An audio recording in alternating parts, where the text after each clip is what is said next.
Sayın Atatan YouTube kanalımızın izleyenleri, Türkmenistan gündemi haber bültenimize hoş geldiniz. Bültenimizdeki haber başlıkları: Türkiye'nin yeni büyükelçisi Türkmenistan Devlet Başkanı'na güven mektubunu sundu.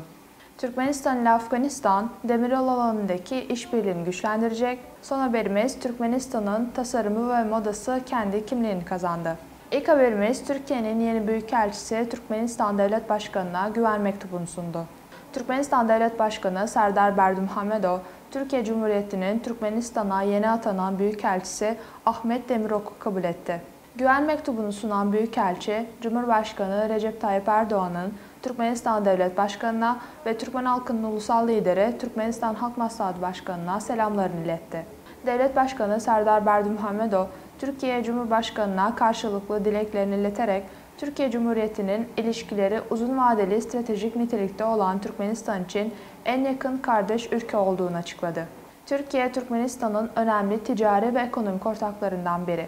Taraflar, ülkelerin daha da gelişmesi ve derinleşmesi için büyük fırsatların mevcut olduğuna dikkat çekerek, Hükümetler Arası Türkmen-Türk Ekonomik İşbirliği Komisyonu ve İş Konseyi'nin bu konudaki özel rolünü kaydetti. Bu bağlamda Hükümetler Arası Komisyonu'nun 7. toplantısının ve geçtiğimiz ay Aşkabat'ta düzenlenen Türkiye Cumhuriyeti İhraç Ürünleri Fuarı'nın önemine dikkat çekildi. Türkmen uzmanlarının ve gençlerin Türkiye'deki eğitim ve stajlarının milli eğitim sisteminin gelişmesindeki önemli etkisi vurgulandı.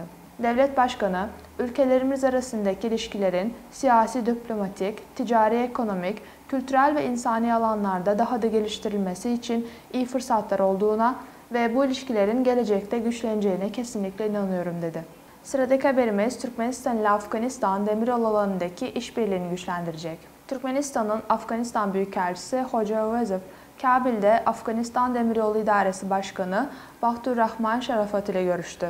Toplantıda Afganistan ile Türkmenistan arasındaki demiryolu bağlantısı ve transit alanında ikili ilişkilerin ve işbirliğinin güçlendirilmesi konuları ele alındı. Özellikle Herat-Turgundi Limanı'nın kapasitesinin artırılması, Afganistan ve Türkmenistan Ortak Teknik Grubu'nun belirlediği alanlarda yeni hangarlar ve ek hatlar inşa edilmesi görüşüldü. ARA basın servisinin haberine göre Türkmenistan Büyükelçisi pratik çalışmalara başlamak için Afgan topraklarında bir arsanın belirlenmesini istedi. Buna karşılık Afgan Demiryolları Dairesi Başkanı Herat vilayetine bir komite gönderildiğini, bu komitenin yakında alanı belirleyecek ve ilgili konuları Herat valisi ile koordine edeceğini söyledi. Aralık ayında Dışişleri Bakanı Reşid Meredov başkanlığındaki Türkmen heyeti Herat iline ziyaret etmişti. Ziyaretin gündem maddelerinden biri de Afganistan'ın demiryolu altyapısının genişletilmesi konusu olmuştu. 173 km uzunluğundaki Turgundi-Herat Demiryolu ve Turgundi-Kuru Limanı, Afganistan'ın Türkiye'ye ve Batı'ya erişimini sağlamak üzere tasarlanan Lapis-Lazuli koridorunun bir parçası. Son haberimiz, Türkmenistan'ın tasarımı ve modası kendi kimliğini kazandı. Aşkabat'taki moda evinde önde gelen ulusal tasarımcılarının kadın kıyafetlerinden oluşan bir gösterisi düzenlendi. Defilenin onur konuğu Fransız Moda Derneği Başkanı Hint Judar oldu. Konuk, Türkmen tasarım ve modasının güvenle kendi kimliğini kazandığını kaydetti. Fransız uzman, Türkmen tasarımcıların koleksiyonlarının ulusal tarz ile modern trendleri uyumlu bir şekilde birleştirdiğini vurguladı.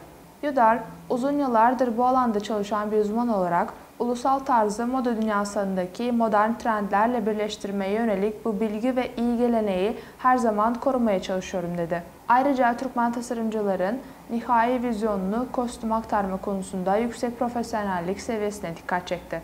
Ayrıca Fransız uzman, Türkmen modacılarının kostümlerinin gerçekten çok zarif ve son derece profesyonel modeller tarafından güzel bir şekilde sunulduğunu belirtti. Sayın Atatan YouTube kanalımızın izleyenleri, Türkmenistan ile ilgili Türkçe haberlerimizi atatanturkmenistan.com haber sitemizden takip edebilirsiniz.